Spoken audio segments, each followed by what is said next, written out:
Now, the third hormone released from the hypothalamus is called GnRH, Gonadotropin Releasing Hormone.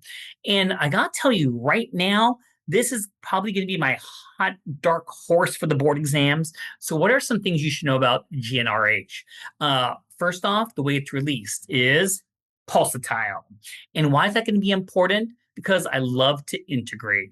And there is a medication called Leuprolide. It's a synthetic gonadotropin releasing hormone agonist. So it mimics GnRH. And when do we use this medication? Well, we use it for a very specific cancer, prostate cancer. And what does it do? It actually, when you infuse the medication, it subsequently prevents the release of GnRH, which will prevent the release of things such as testosterone. So it's going to be a medication that we use to treat things like prostatic cancer. And if there is a drug that mimics a hormone on the board exams, you know it's going to be high yield. But once again, maybe I just want to walk through the whole process. GnRH is released from the hypothalamus. It goes on to activate or release hormones in the anterior pituitary. Which ones? LH and FSH. And where do they go to stimulate? Well, it really depends if you're a man or a woman.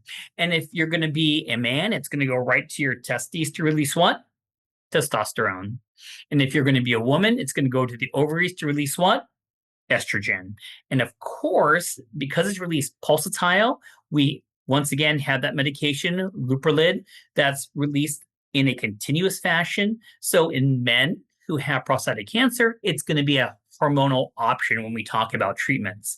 Another key thing about GnRH is the fact that many individuals, fortunately or unfortunately, are on opioids.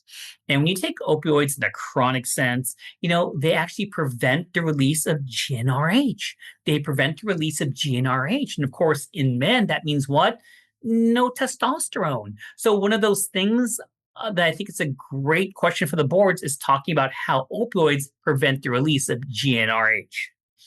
And the last thing I want to mention about gonadotropin releasing hormone is a syndrome. And board exams love syndromes. So there's something called Kalman's syndrome. And of course, what are some classic things that you think about there? Oh my God, you folks are just yelling it out at me. So the first thing is anopsia, meaning that you can't smell. You have what's called a cleft palate. And of course, there are so many other congenital abnormalities, but Kalman's syndrome is a deficiency in what? GnRH. So right off the bat, those are the three wonderful pearls I'm going to give you about gonadotropin releasing hormone, which is released from the hypothalamus.